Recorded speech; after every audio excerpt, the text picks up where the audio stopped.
In the heart of bustling New York City, Ava spent her days as a talented but unnoticed pianist at a small cafe. She played her music for strangers, pouring her soul into every note, but no one ever seemed to listen. Every evening, her fingers danced over the keys, filling the air with melodies full of longing, passion, and dreams that had never come true. One rainy evening, as she played her usual set, the cafe door swung open, and a man drenched from the downpour stepped in. His name was Ethan, a struggling writer in search of inspiration. He took a seat by the window, shaking off the cold, and for the first time, someone really listened to Ava's music. Ethan's heart stirred with every chord she played, feeling as if the melody was telling a story just for him. Day after day, Ethan returned to the cafe, always sitting in the same spot by the window, watching and listening as Ava played.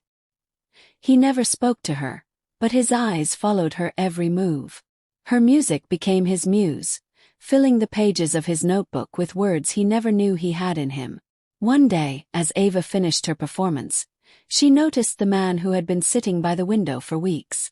There was something different about the way he looked at her, like he understood the sadness hidden in her music. After her set, Ethan approached her for the first time, his heart racing. "I've been writing a story," he said. "And your music? It's been the voice of every word." Ava, taken aback by his words, felt her heart skip a beat. No one had ever told her they felt something from her music. She smiled softly. "And what's the story about?" Ethan hesitated, then said, "It's about two lost souls who find each other in the noise of the world.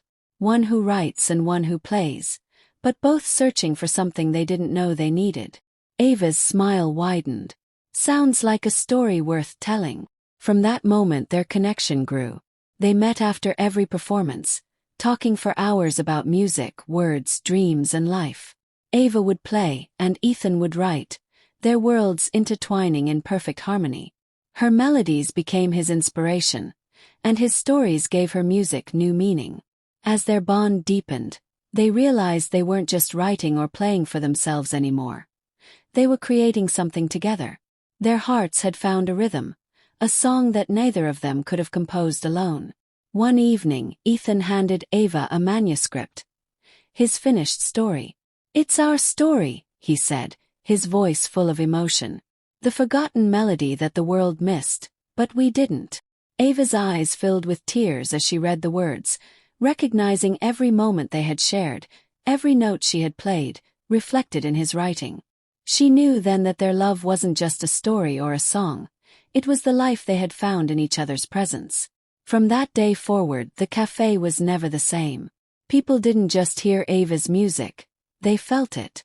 Ethan's words, now published, brought people from all over to listen to the music that had inspired a love story born from the heart of New York City.